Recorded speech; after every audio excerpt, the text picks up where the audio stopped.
Hello data friends, welcome in the fourth episode of Microsoft Fabric series. A data lakehouse is a common analytical data store for cloud-scale analytics solutions. One of the core tasks of a data engineer is to implement and manage the ingestion of data from multiple operational data sources into the lakehouse. In Microsoft Fabric, you can implement extract, transform and load (ETL) or extract, load and transform (ELT) solutions for data ingestion through the creation of pipelines.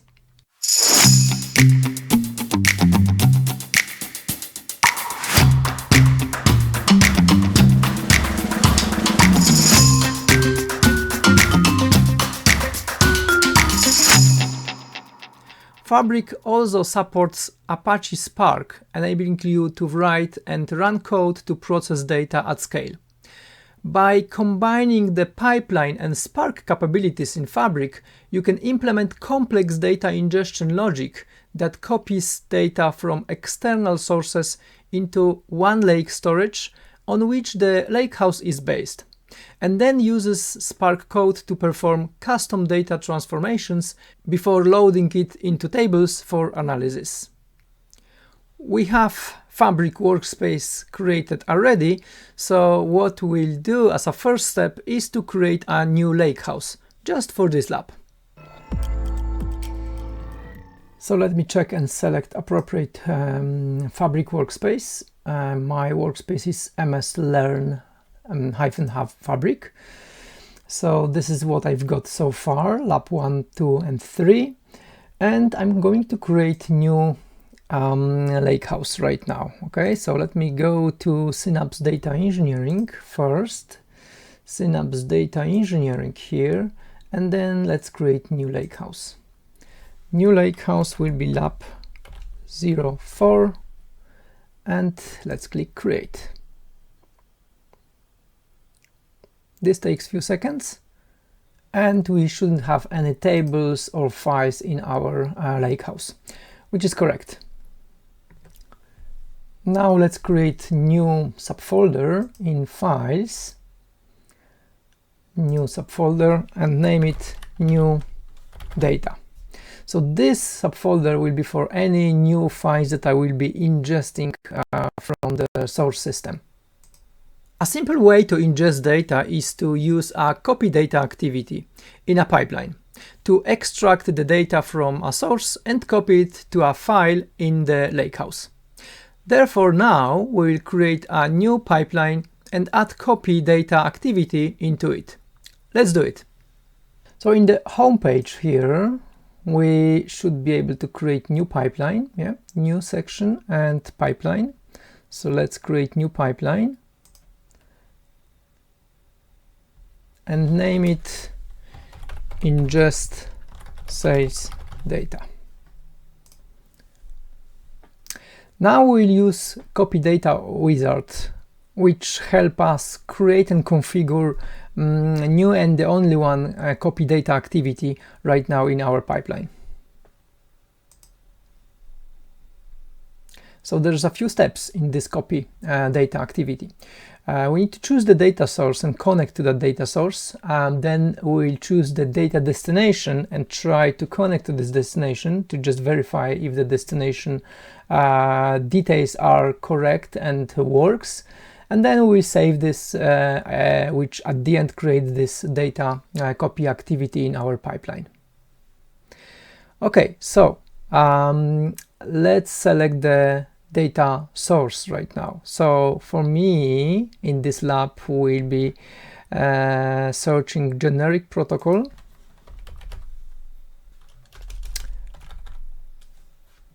HTTP,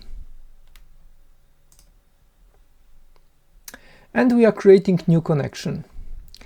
So the details, our source file will be a GitHub repository, and the whole URL address is this one. So there is a GitHub user content, Microsoft Learning, DP data, and it's simple CSV file.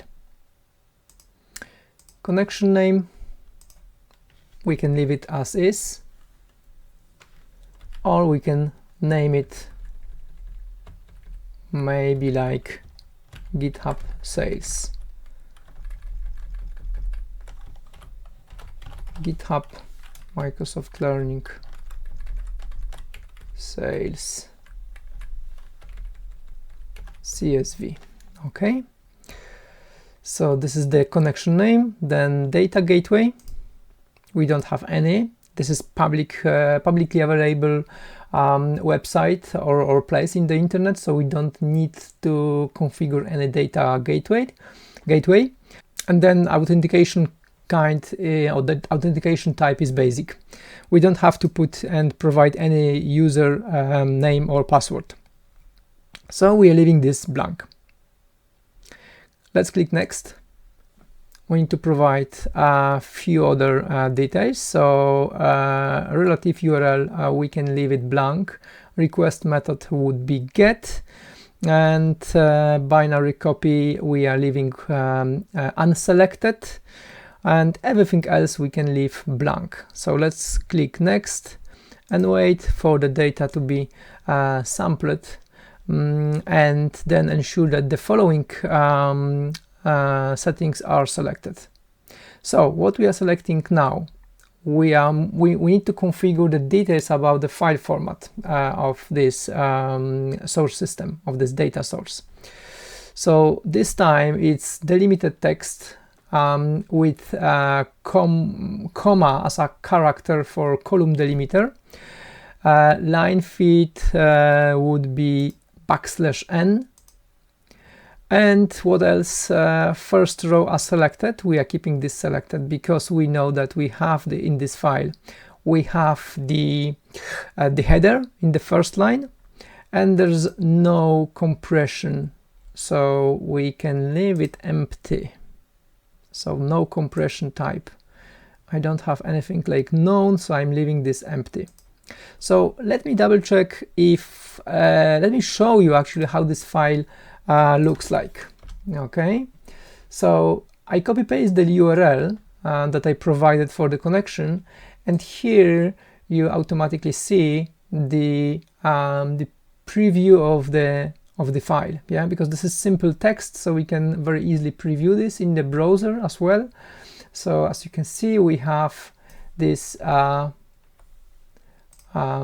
first line is the header. We have column names here, and then we have comma as a column separator, and we don't have anything else specific. Yeah, sometimes there's a quote, double quote if there's some special characters like comma, again comma, so that's why we need to just use a double quote. So it looks like this file is appropriately prepared, appropriately encoded or saved as a CSV file. Okay, let me close this, and let's click now next. So next thing is to define the destination. So for our destination, we'll provide as a data destination, we'll provide the new folder that we created before, which is new underscore data. We are selecting lakehouse in this workspace, or we can click select. We can select this workspace here if we're not sure what kind of category and etc. And then existing lakehouse, our lakehouse is lab 04, and click next, and we are our destination would be files, and let's browse this. It should be here. This is the folder that we created. As you can see, this is very simple process. As a file name, we'll provide always this sales CSV. Okay, and as a copy behavior, there will be nothing, so I will leave this blank. Click next, and then we are providing target file format. So again, delimited text, because that would be CSV, comma as a column delimiter. We would like to keep the same \n, which is a new line, line feed, and yeah, keep a header as a first line to this file, and no compression method. Yeah, so we are not selecting anything here, and we can click next now. So this is review. So we are copying data from HTTP protocol, from the URL, from the publicly available website, and saving the file in our lakehouse in the specific folder location. Yeah, okay, so what we can do now, we can save and run. Let's do this. So now our pipeline is running, and in few seconds should finish this operation and copy the file to our lakehouse. Let's check that in few seconds. Yes, pipeline is successfully finished and completed. So let's see what happened. So let's go back to our lakehouse by clicking this lab04 lakehouse on the left. And here, if we click and select this new data folder, there's no content. Let's try to refresh this, and we see the new file that has been ingested to our lakehouse. We can also click on this file and preview the data. So yeah, we see there's the data looks exactly the same as the original file, which is correct.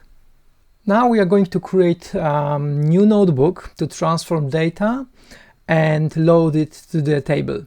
So let's do it. So we are clicking home and create new notebook here. Okay, so let's remove this code. This is only command. This is only comments. So my first cell would be table name. I'm declaring the variable here, which helps me in the last cell in this notebook.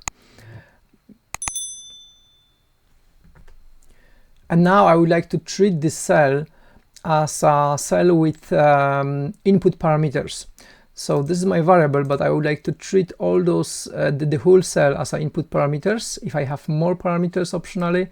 So this will be the list of the input parameters. I need to click this toggle parameter cell, and then we can see that this cell is for parameters. So all the variables will be treated as input parameters in this cell. Okay, so this is the first thing I needed to do, and let me add another cell in this notebook and add some code here. So first, import PySpark SQL functions, import all, and then we'll be reading the new sales data. So I'm reading to data frame, Spark read format. I know that the format is CSV. Option, I need to provide option because I know also that I have the header, so I will provide the true to value the option header here, and then load the data from location. We know that we have files, and our subfolder is new data slash give me any CSV file from this location. Okay, so that's the one thing. Now I would like to transform those data a little bit. So let's add the new columns here, like year and month. So I will copy paste that code here and explain you. Yeah, so what I'm doing here, I'm using the data frame from the above line, and with column is a function that adding the new column to this data frame. and this is my transformation. So I'm using year function from an input parameter for this function would be column called order date. So this return the year of the order date, and I'm doing the same with month. Yeah, so I'm using this time month function of order date. So this line should add 2 new columns to this data frame, and as a result I'm assigning the result which would be the same data frame with 2 new columns to the same variable. So in other words, I'm overwriting the data frame the data frame in the same place. Okay, now what we will do, we derive first name and last name columns. We saw this trick in the previous lesson, so if you haven't seen the previous lab on my Microsoft Fabric series, please take a look on this. So I already explained this a little bit on the previous lesson. So we are calculating first name and last name, first simple logic, nothing complex. And then we will do filter and reorder the columns. So we don't want to select all the columns, we want to select only the required columns and change the order of these columns in this data frame. So this is how we are doing this here. Now at the end, we load this data into a table. So let me write this data frame, because this contains the whole table, and I'm doing write to the delta lake table with a mode append. And as you know already, this function save as table. And here I provide my input parameter, which is table name. That's it. So we have our code ready. So we should be able to run this code, yeah? So now let's run the whole notebook. I'm clicking run all.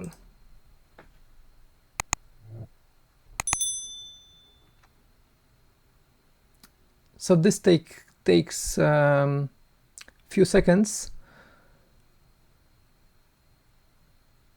So let's wait for results. Oh, there's some bug here, so we need to fix this problem. Let's check what is going on, where I made a mistake.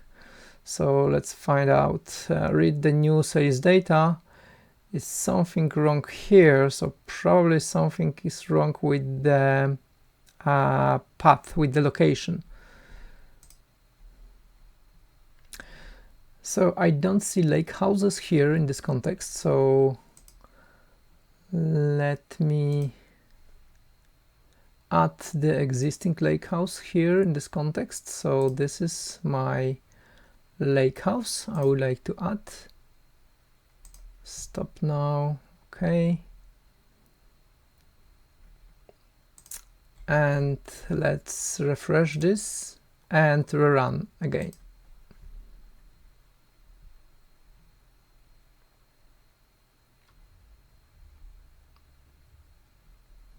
So new session started. Let's rerun everything, the second cell as well.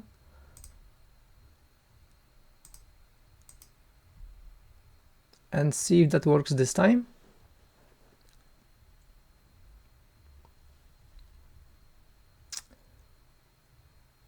It takes a bit longer than previously, so this time hopefully it will run successfully, at least reading the CSV file from this location.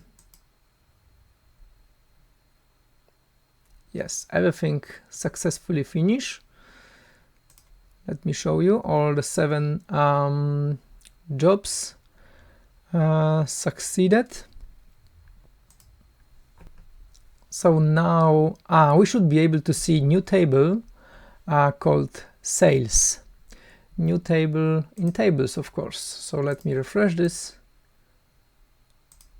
And we have sales table. Let's go to this place, to Lakehouse Explorer, and we see sales table created by our notebook. And now we can preview the data and see if the data has been read and transformed and saved appropriately. So we should have appropriate columns. This is not CSV any longer. So we should have appropriate columns. We should have new columns like year and month. We should have new columns like first name, last name, and few other columns that are coming from the CSV file. Okay, great. So let's go back to my notebook and click this setting icon and name this notebook as load sales. Okay. Now that we have implemented a notebook to transform data and load it into a table, you can incorporate the notebook into a pipeline to create a reusable ETL process. Let's go back to our pipeline that we previously created. It's still here, and now I will add new activity. My new activity will be delete data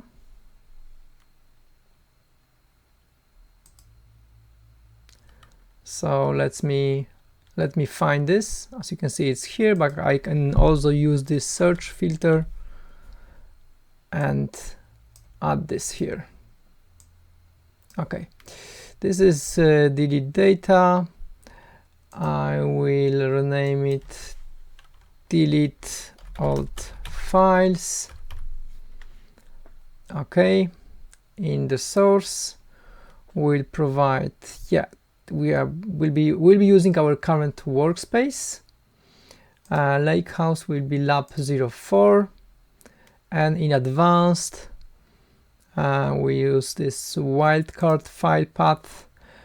So we are in files / directory is our new data. We can also use the browse button if we would like to, but I know that this is our folder, our subfolder. Wildcard name would be star.csv, because those files we want to remove, and recursively yes, and that's it. Login session, we can unselect this. We don't need any logging operation right now. Okay, let's connect this with the second step, because only in this order we want to execute these activities. Once this file successfully finished, only then we would like to copy data, run this activity, to ingest the data from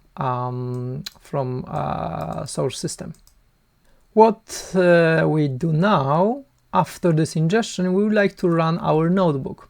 So let's add this activity here, and the activity name would be load sales, and what else? In settings we need to provide where this notebook is, what is the name of this notebook. So I have my notebook called load sales. Actually, let me rename it, because you see that my nomenclature is like I have a number of lab and then my object name. So this is called now lab 04 load sales. Let's go back to my pipeline. This is a pipeline. So it should be, it's not refresh. Let's click refresh. Now we have lab 04 load sales. Yes, great. Automatically updated, which is great. What we need to provide? We need to provide parameter as well, because if you remember, we have one parameter we don't have here anything. We need to click add here and provide the parameter name, which is table name. If you remember, this is the first cell where we have, in the first cell of our notebook, we have this variable, and the type is string, and we provide the name, which will be new sales. And if you remember, this is or this will be name for the target table. At the end, we will need to connect those two activities. So I would like to run this only if the previous activity successfully finish. So that's it. Now run the whole pipeline. Save it first and then run. So new pipeline is currently running. I can monitor the execution of this pipeline in here. So I see how long it takes to run this. As you can see already, the first activity completed. Now it's copy data activity is running, and this bottom pane is automatically refreshing like every about probably 5 seconds. Yes, so now the copy data activity is in the queue, which means we need to wait.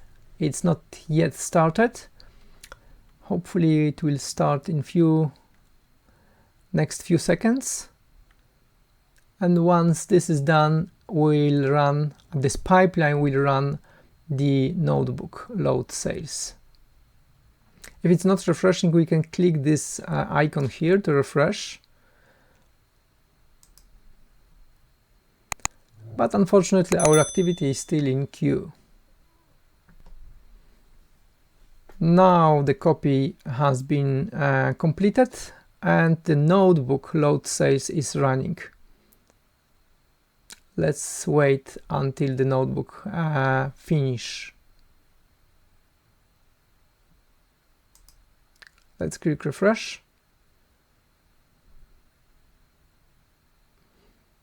And everything has been completed. Let's see, because now we should have another table. So let's check that. Let's go to our lakehouse and we see new table has been created, because this is the name that we provided in our pipeline, and this name has been passed to the notebook, and that's why the new table has been created. So we have completed our notebook, our pipeline. So because in this exercise we implemented a data ingestion solution that uses the pipeline and copy data activity to our lakehouse from the external source, and then uses the Spark notebook to transform the data and load this data into a lakehouse, into a Delta Lake table. Thank you very much for watching. If you want to learn more about Microsoft Fabric, visit Microsoft Fabric community website, which is fantastic knowledge hub for this product. And see you in the next episode. Take care, bye bye.